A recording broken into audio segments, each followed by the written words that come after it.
Hey, hello. Thank you for joining us today. I'm Kilowatt Kevin with Mad Science of Sno-King. And I'm really excited because I get to perform one of my favorite experiments. It's called elephant's toothpaste, and you've probably heard of it before, and that's okay. The thing is that you might know what's going to happen, but science is about the how and the why. And that's what I'm going to cover here today. First, we start off with a flask. This is called an Erlenmeyer flask. And I have a graduated cylinder. Into my graduated cylinder, I'm going to pour my chemical. Now, this is hydrogen peroxide. Now, you're maybe familiar with the molecule H2O. That's water, right? Hydrogen peroxide is H2O2. So it has an extra oxygen molecule on it. Now, the stuff you get at home, that's 3% hydrogen peroxide and 97% water. But at Mad Science, we get the good stuff. This hydrogen peroxide is 30%. So it's much, much stronger. And it allows us to make a bigger reaction. So I'm going to add some of my hydrogen peroxide to my graduated cylinder here. I usually use about 50 to 60 millimeters. Oh, looks like I have 70. That'll be more fun. All right, so I'm going to take my hydrogen peroxide and add it into my flask here. And again, what we're going to do is we're going to take the molecule of hydrogen peroxide and we're going to break it apart. And when we break it apart, the H2O is going to be remaining, and the O2 is going to go away. But we can't see the O2 go away. So what we add is a little bit of dish soap, right? And so I put my dish soap inside of here. And that way, when the oxygen molecule breaks off, we'll trap it and we'll make soap bubbles like that, see? Now you'll notice that I put a little Mr. Yuck sticker on all of my materials.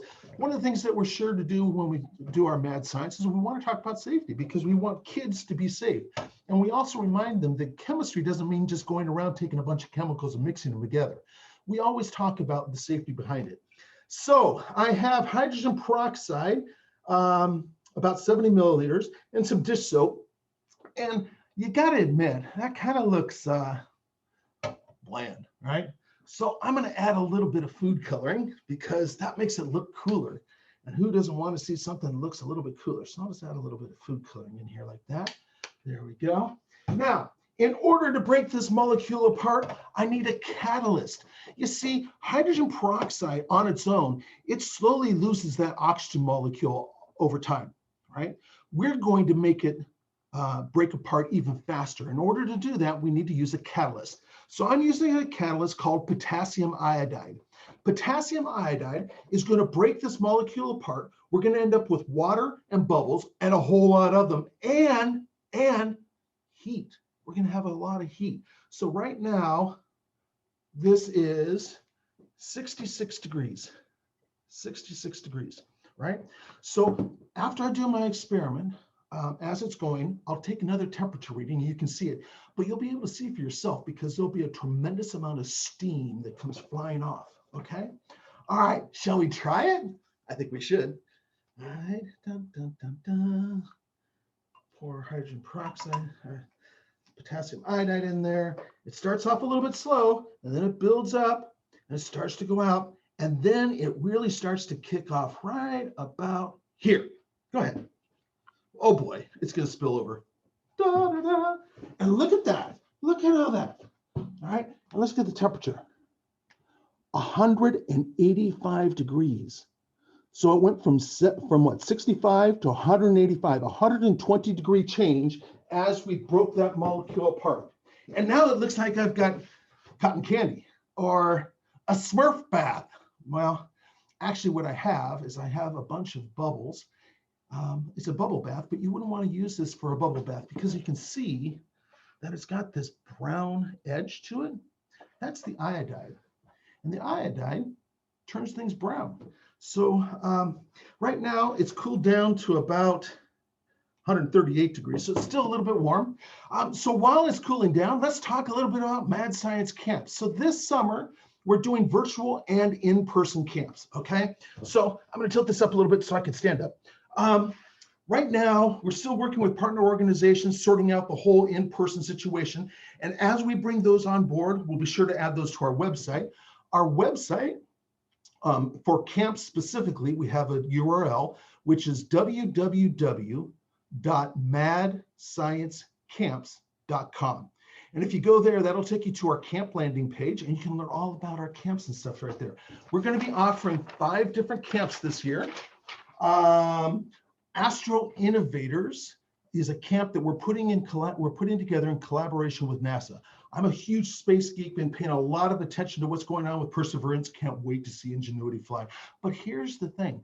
We've worked with NASA before on a previous program. They came back to us again, and we've developed a virtual camp where it's more of a maker fair, and kids are going to be making things kind of the way the astronauts and scientists at NASA put their programs together. And so that's Astro Innovators.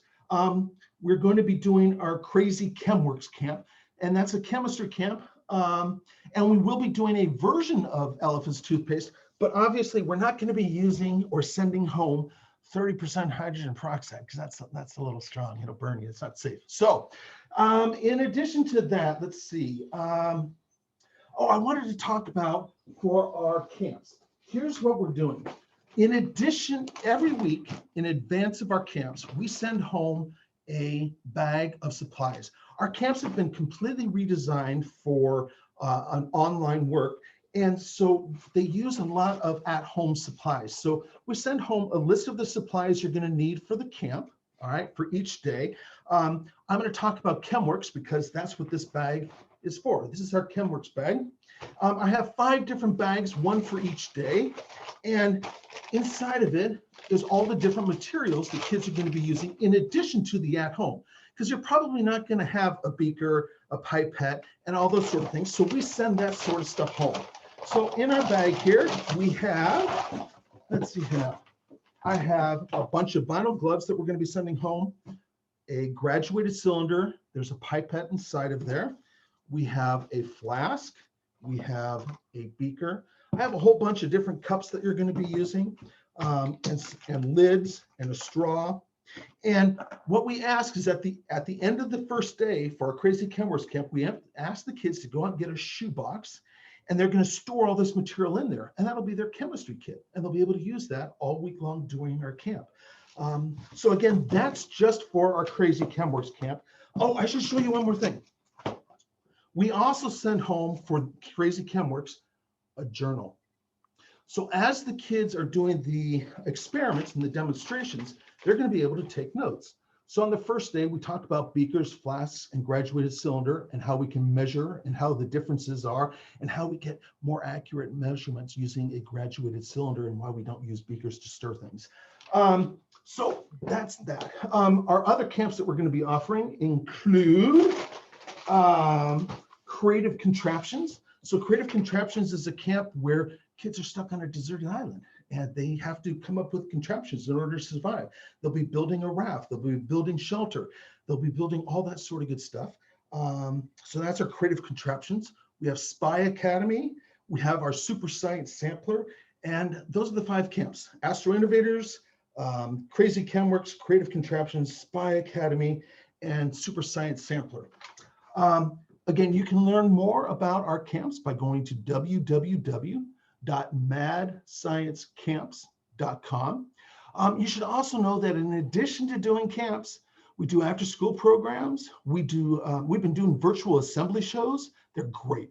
The show is called Fizz Pop Boom. And our classes, the assembly sizes have been in excess of 300 students. So we know that they've been doing pretty good from that standpoint. We do birthday parties, both virtual and in person.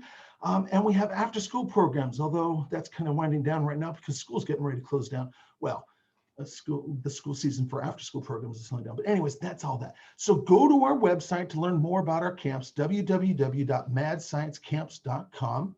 If you have any questions, get in touch with us. We'd love to answer them. I hope you enjoyed our little experiment here with elephant's toothpaste. I don't think you can actually brush an elephant's tooth with this stuff. I don't think they really like that sort of stuff. Yeah, so thank you very much. Hope you had a great day, and hope to see you both figuratively and literally soon. All right, stay safe. Bye-bye.